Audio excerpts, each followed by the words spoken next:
Alrighty, welcome back, my friends, to the show that never ends. Come inside, come inside. The Rick Jensen Show. Randy Dasher filling in, joined by Dave the Electrician.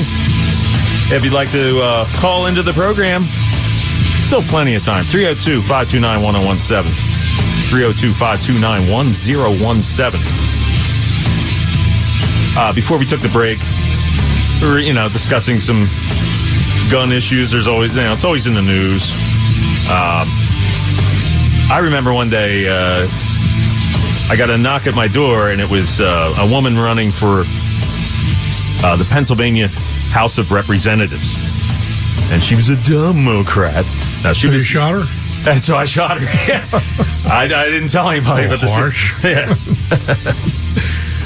No, so I answered. Hey, how you doing? And anyway, so she starts telling me, she's like, "You need to read the Second Amendment again. That's not for people.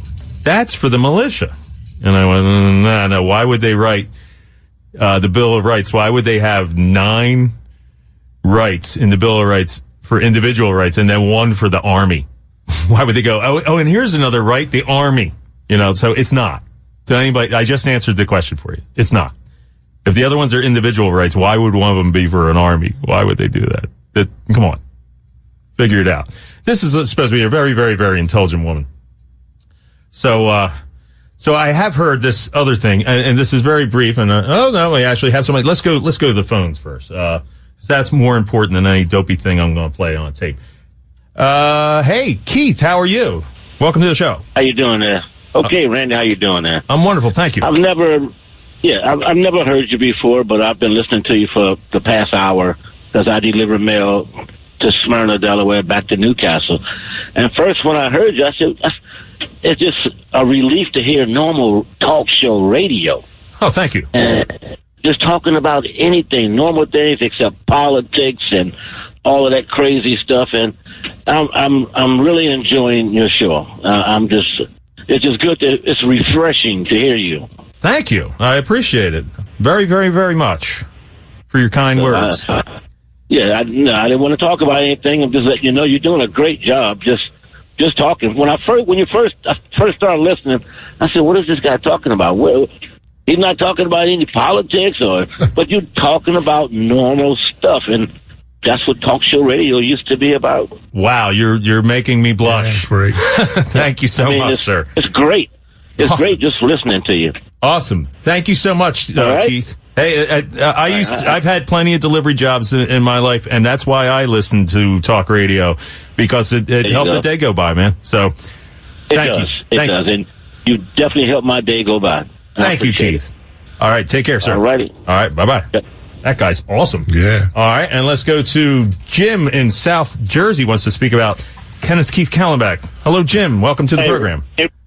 Thank you, Randy. Yeah, I know. I'm familiar with this case. I've been a Howard Stern fan since he was in D.C., and I paid her show now this week. Yeah, but this must have been about 15 years ago. And I think he was in the Delaware County Prison for like some dubious purposes, and maybe a question he should have been there or not. But I think one reason he was neglectless. He was at the Delaware County Prison, which is a privately run for-profit prison. I think it's the only one in Pennsylvania right now. Oh, really? I'm not sure how many there are, but I have heard it was a private one, and that has a lot to do with it. I've heard people's opinions that way. It's just that the prisons are the bottom line like that. They make a profit or not. That's what. By the way, the worst place, the most incarceration camp in the world right now is Louisiana. I think they have more people behind bars. And I think it's 13 times more people behind bars than in Iran or in China. 20 times more than Iran. It's like 5 times more than Iran, 13 times more than China, and 20 times more than Germany. Wow. There are a lot of people up there. That is crazy. I don't know why we're like that. I wish somebody could figure that out. I mean, if I always scream the same thing. If they're in there for victimless crimes like drug use and drug selling and prostitution, gambling, let those people out today. They didn't hurt anyone but themselves. It's just but they're the highest state. In South Jersey, I think we're 40th in incarceration. The state with the least amount of incarcerated people is Maine, but right next door in Canada, there's still twice as much as Canada is, the whole country. Oh, wow. We could learn a lot, I think, from Canada. And the people can't be that much different than they are here. Come on, it's not like we're an ocean apart. We share the same border, you know? Oh, the average Canadian outlives us by 3 years, too. Average American lives 78.1 years, average Canadian 81.1 years. That's 3 years longer, despite a diet of poutine, strong alcoholic content beer, and Tim Hortons donuts. They still outlive us. Well, I like that high alcohol content beer. Maybe I'll move up there. I just don't like the cold. That's true. Anyway, hey, have a good holiday. By the way, do you get teased a lot about your surname named after one of the standard rangers? Do you get good teased by your life about that? I never heard that, sir. No, I've been hearing it since I was like a little boy. So. Okay. Like I always thought that the Rangers always pictures males, but doesn't Vixen a female name? That's a common stripper name. Maybe she's female. I don't know. Yeah, she was hot. Yeah, she was hot. Anyway, have a great holiday, and hope you get some more work next year, Randy. Thank you so much, Jim. Thank you. Have a great day. You have a great holiday, too. Take care. Bye-bye. All right, awesome. That guy's cool. Okay. Testimonials. Yeah, I know. It's amazing. I got to send them checks I promised. I'm kidding, of course. I never tell any of my friends to listen because they'll call in and try to make that call, but it won't work. Maine was one of the least incarcerated, but yeah, they had that very famous prison. Oh, what's that from? Shawshank. Great movie. Shawshank Prison. Dave made me watch it, and he sat there and watched it with me. He was like, "You never saw that movie?" All right, since we're not running out of time. We still got 18 minutes left of program here, but so this woman who was running for Pennsylvania House of Representatives, which is not a national House of Representatives. Pennsylvania has their own little House of Representatives. And, it's a pretty big deal. I'd love to have that job. You'd probably make a fantastic salary and get a great pension and everything when you're done, health insurance and the rest of your life and all that stuff. Well, she's like, no, the Second Amendment is not about, I don't know why I'm talking to this woman at my front door, but, and she's saying that's just the militia. And I try to explain to her that why would the other 9 amendments in the Bill of Rights be individual rights and this one's for the right to have an army? Duh. So, someone, there's a TV show, it was called BS, and it was on Showtime. And it was Penn and Teller. And this is just a minute and 20 seconds, and it's them explaining the Second Amendment, and it's actually very good. So what does the Second Amendment actually say? A well-regulated militia being necessary to the security of the free state, the right of the people to keep and bear arms shall not be infringed. That's it. Not a lot of words, just very specific ones. It means that the states have the right to have a well-regulated militia. And a 20-year-old kid carrying an assault weapon on the streets of downtown America has absolutely nothing to do with a well-regulated militia. Well, no. Read the words. A well-regulated militia being necessary to the security of a free state. Sure, you need an organized military force to defend your country, but the right of the people to keep and bear arms shall not be infringed. This is the people, in contrast with the militia. It doesn't say the right of the militia to keep and bear arms shall not be infringed. It says the right of the people. Now, why the word people? Because the people who wrote this had just fought a war for 2 years against a tyrannical state militia. They knew the time might come when they'd have to do that again. So they made the possession of weapons a right that the militia could never take away. Now, gun control advocates say the phrasing is clumsy, and the comma separating the state from the people is just a pause to get your breath. Strange, they can't seem to point out any other places where those hack framers up the wording. There you go. Good for Teller or Penn on that. Teller doesn't talk. At least that's their little bit they do where he doesn't talk. But, yeah. And I don't always agree with Penn and Teller. I saw they did like a 9/11 conspiracy show. And I'm not saying, I believe any one specific conspiracy theory or anything like that, but I'm open-minded. I certainly don't just buy every word of the government story. I don't believe that the paper passport that was in the front pocket of the guy steering the plane into the Trade Center floated down to the street, and they went, oh, it's on 6th Avenue. Here's the piece of paper that was in the guy driving the planes, so now we know who was driving it.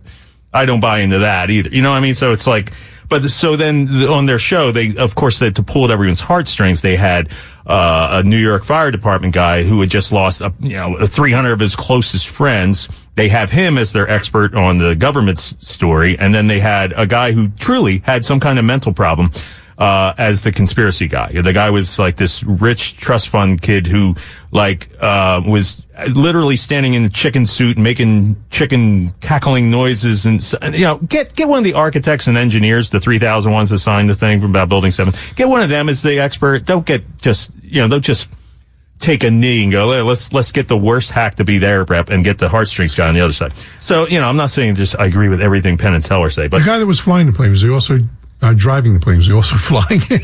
He was flying it, but for lack of a better word. Driving. Well, he's holding the steering wheel. On the tarmac, he was driving. Yes, you're right. You're right. Now, speaking of planes, now... I have to call you on everything. You do. You're a stickler for that. Stickler. All right. Now, this happened in 2013, but I wasn't on the radio back then, and I really wished I had been back then.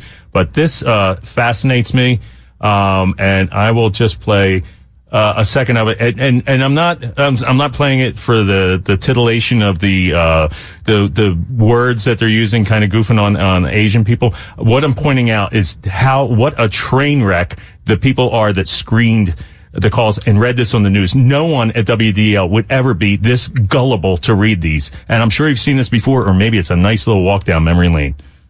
We have new information now also on the plane crash. KTVU has just learned the names of the 4 pilots who were on board the flight. They are Captain Sum Ting Wong, Wee Tu Lo, Ho Li, and Bang Ding Ao. The NTSB has confirmed these are the names of the pilots on board Flight 214 when it crashed. We are working to determine exactly what roles each of them played during the landing on Saturday. Involved in the Asiana Airlines crash, these names were not accurate despite an NTSB official in Washington confirming them late this morning. We apologize for this error. Tonight we want to take a moment and say that we are sorry. Earlier today, during our noon newscast, we misidentified the pilots in the Asiana Airlines crash.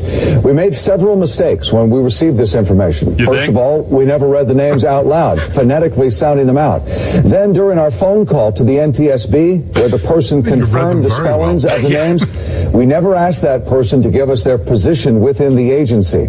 We heard this person verify the information without questioning who they were, and then we rushed the names onto our noon newscast. Within the last few minutes, the NTSB issued this statement, quote, "The National Transportation Safety Board apologizes for inaccurate and offensive names that were mistakenly confirmed as those of the pilots. A summer intern acted outside the scope of his authority when he erroneously confirmed the names of the flight crew on the aircraft." All right, he goes on and on. But you got it first. Yeah. Way to go. You rushed that on the air. Who can... I'm looking at it in text, the way they're written. Who doesn't go within...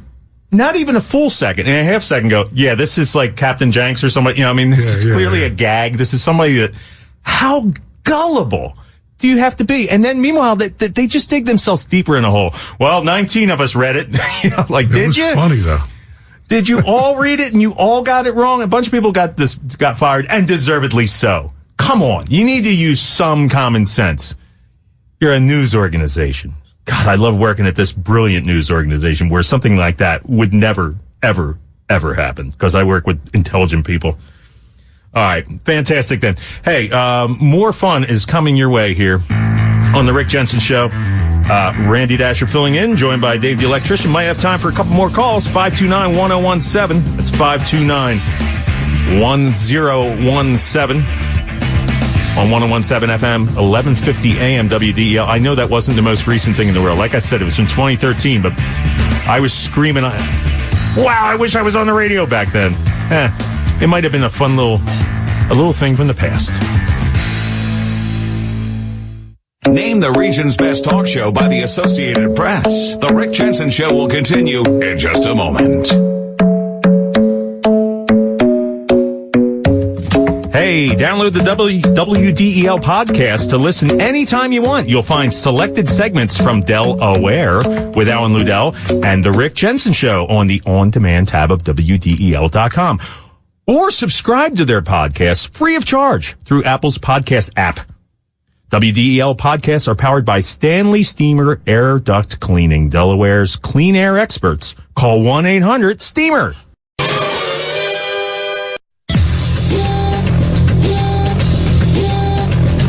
Yes, the Rick Jensen Show. Randy Dasher filling in today. Joined here by Dave the Electrician. This will be Dave the Electrician's last time filling in with me for a while. But Dave will be back visiting this area because he has a ton of family here. Oh, you should mention your upcoming dates, though. Where are they? Oh, thank you, sir. Yes, I will be filling in solo on Friday the 28th and Monday the 31st. That's in December. Friday, December 28th and Monday the 31st. Filling in for Rick Jensen. Thank you, Chris Carl, for the opportunity. So, yes, I hope everyone had a good time. I know I sure did. Well, we still got plenty of time here. A few minutes. And, yeah, I actually met Dave. I didn't know Dave before I got my other radio job. But Dave lived right near the tower where the radio station I used to work at broadcast. And he would live so close that, like, it was coming in when he was trying to tune in another station. The station I worked on was at the far end of the dial with the real high numbers. And he was trying to tune in a sports station on the far end, on the low end of the dial. And I don't know, the signal was like so strong because he lived so close to the tower. He started getting my show, and then he became a listener, a fan, and I realized this guy's really funny, and then we became friends, and now if I ever did offered to do a big radio show, and they said you can hire anybody you want to be your on-air partner, it would be Dave. So, because he's good, he gets it, he's good. Thank you, sir. You're welcome. I mean it. He's good. This pays enough. Yes, the accolades was enough. All right, I pay in accolades. That's all. I was hoping WDEL would fly me in for the next two engagements. Fly you in for the 28th and the 31st, first class, of course. Yes, yeah. In our world, that would happen. Yes, absolutely, absolutely. So there you go. All right, so and then at one point when I was on the air, and then this other station in town where I was at got sold to the Catholic Church. So I made the mistake of saying on the air, I go, hey, you know what? We should hire some of their salespeople because they can't sell ads anymore now because, it's a nonprofit. So, and we'll be really successful now because we got, me doing this great show, along with Jay. And then we got all this great rock music that I programmed. And now we'll have a real salesman, and other than just me trying to go out and sell while I'm also trying to do everything, taking the trash out and programming and cleaning up the lyrics on songs and everything else. I was doing everything. So, then this one fellow that, wanted to come over from the other station, he did. And then he was on the air, and every day he would just complain. He'd be like, he hadn't been on the air in like 2 years. And he goes, I'm not getting enough calls because they're looking for me now. I should be on for 10 to 12, but I'm on for 1 to 3, and no one knows I'm on. Like, people for 2 years would still be looking for him. Clamoring for him. Yes. Still just aimlessly tuning in this show. And, anyway, Dave called him one time. He was, he was doing like one of these shows where you sell stuff, and Dave called him up with something for sale, and he said his phone number was 8675309, and the guy didn't get it at all. He fell for it, hook, line, and sinker. It's actually, you can hear that on my YouTube channel, so, and other radio samples as well, and even some from WDEL here. They're just short little segments, and they're funny. Randy Dasher on YouTube, DASCHER. Hey, thank you everyone for listening. Thank you everyone for calling. Pastor D, I think it was James who had the gun pointed at him. Ernie, Heath, Jim, Tuesday, Jeff, Uber Mike, Ernie again. Ernie's a fan. Henry. And if I missed anybody, forgive me. Thank you to Chris Carl for giving me this opportunity. And I'll be back on the 28th. So check it out. And thank you to Rick Jensen for taking time off. No, he does a fantastic show, and he deserves time off, and it's great that I got the opportunity to fill in and try to keep his audience entertained. Thank you for creating that audience, and I hope I kept it for you. Stay tuned for more of it here. WDEL. WDEL Wilmington, WDEL Canton, WSTW HD2 Wilmington. WDEL, your on-the-go news source.